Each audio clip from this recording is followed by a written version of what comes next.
You mentioned believing I can lose weight. Yes, I'm struggling to believe at my age. Sandy, yes, that I can lose 60 pounds because I have not seen that. It is so important to believe it, all of us.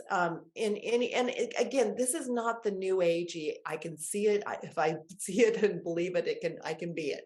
It's really this mind body connection that how God has designed us, and it's not new age. New age has taken some of these things and had you, but I talked about this a while back, and I talked about it. I talk about it at length in the virtual program because this was something that was really on my heart, and I was praying, Lord, what do you want me to say about this? And I talked about it from a mental perspective, and then I talked about it from a spiritual perspective.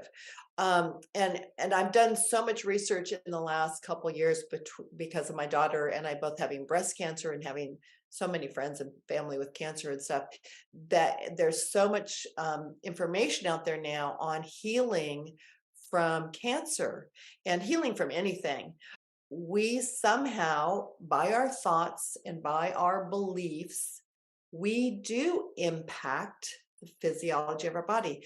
The simple example that we used in the book that I brought up before, that whole mind over milkshake illustration, where Dr. Alia Crum did that study with the milkshakes, two groups, one milkshake labeled sense shake, 100 calories, no fat, no sugar, whatever. Another milkshake, 400 calories. It was called indulgence, and the label said it had all this fat and sugar.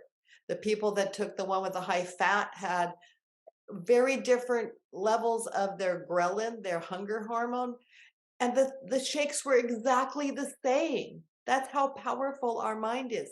They thought it was super fattening, and so their satiety, hunger hormone shifted in response to that, and the others did the opposite, but it was the same thing.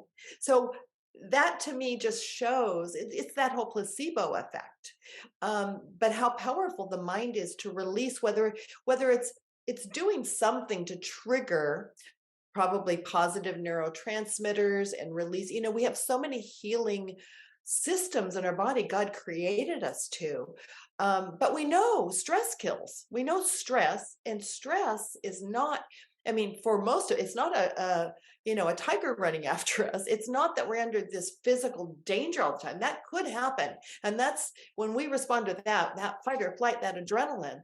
But we live under this, our minds tell us, oh, I'm just so stressed, and we get all worked up. But if, we can control that, we get into bad mind patterns. In fact, I did a whole series on stress in the virtual program too, because of this whole cortisol thing. So how do we believe it? I do think it's a matter for prayer. In the Bible, there's a story of I think it was one of the centurions or something that had a child that was dying, calling Jesus. I think it's in Matthew, calling Jesus to come heal his son. And Jesus, and please come. He says, I don't have to come. He's healed. And or do you believe I can heal him, or something like that? And the man says, I believe, but help my unbelief. And I believe this is a really good prayer for us in all areas of our life, where we're stepping in faith. We're in this faith walk. And we do have a certain level of belief and faith. I often say, I know God can, I don't know if he will. Well, I also need to, step out in faith, and in my healing cancer journey and everything else. I had to make a decision if I was going to do radiation. And I think I've told you guys this story before, but I think it bears repeating, just the power of our mind. And my health coach, who's a Christian woman, Dr. Nancy Rizzo at the time, she said, how much do you believe you can heal and not get a recurrence of breast cancer without doing radiation? I said, oh, 80%. She goes, not good enough. What do you mean not good enough? And she's like, you need 100%. You need to believe, you don't need it. And she had her doctorate in radiation too. She wasn't a radiologist, but she knew all about radiation and the benefits and the pros and cons and all that. I chose not to because my breast cancer was on my left side. It can impact your heart. It definitely would impact a little bit, 10% of my lung. And I looked at my risk factors and decided not to. But what did I do with that 20%? Well, COVID happened and nobody was going anywhere. And then I was praying and I said, Lord, help my unbelief. That was my prayer. And I felt like he was saying to me, how much do you believe radiation will hurt you? And I said, 70 to 80%. And that was kind of my answer. So I think it's a matter for prayer, but also what I talk about in the virtual program is I want you to see yourself. I really do. And this is not a new age practice. See yourself with those 50 pounds off. See how it feels. See your body releasing fat. I don't mean some airy fairy, I'm gonna melt off 3 pounds a day because I see it. Just tell your body, thank you for the hard work you're doing. You can trust me. I mean, this is in essence what we're saying to it. You can trust me. I'm not going to underfeed you. I'm not going to starve you. I'm going to nurture you well. And I'm going to trust you to do your part. You can release that fat. And we have to do our part. We don't sit here in a little vacuum and go, I just believe I can lose, so therefore it falls off my body. But believing when I go out and exercise, I want you to imagine those fat cells, are burning off. You're accessing them. I want you to see yourself not only with that weight off and putting on, a reasonable size pair of jeans and buttoning them up and going, wow, this feels good, but also living the lifestyle of that healthy person, and not only living it, so having some of that self-discipline and all that, but enjoying it. See yourself enjoying that lifestyle. And now I'm not saying something magical is going to happen. I'm saying you're equipping your mind to connect with your body. I think the stress and pressure sometimes of trying to lose weight, the sense of defeat and frustration physiologically is shutting down our metabolisms and our body's ability.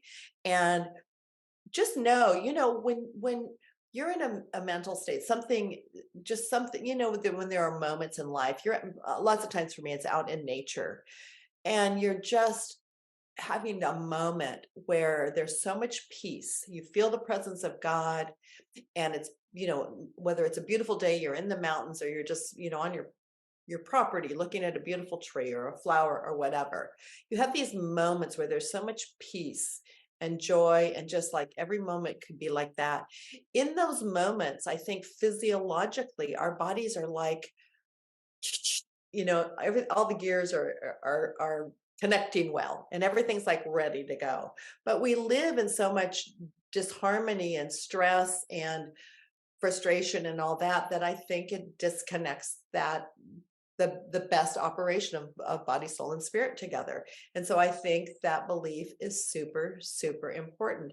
But then we measure it. We get on the scale and go, well, that didn't work. Well, do the right things for the right reasons, trust God with the results.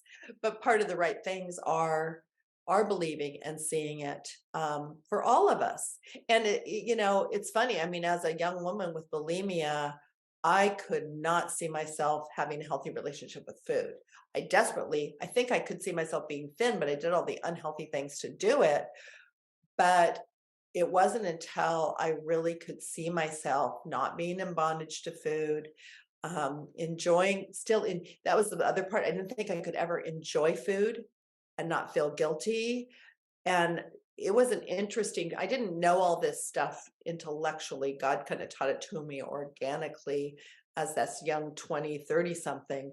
But I look back now and go, oh, how my belief system changed, how my trusting my body, trusting God, giving myself grace, this whole journey.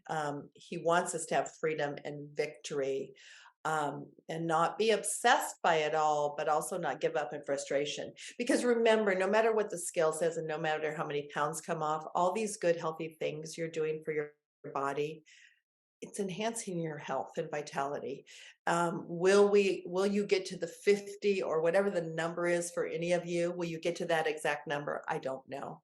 But again, that's why I have that life motto: right things, right reasons, right things, the choosing health and all that, not choosing the quick fixes and the dangerous things, right reasons for health, for God's glory, for vitality, and then trusting with the results That's the part what the scale says, what size you're wearing, and even the stuff with the disease. We can't control everything. We're all going to go this side of heaven. We're all going to, unless you're part of the rapture, our bodies are deteriorating and we're not going to survive everything.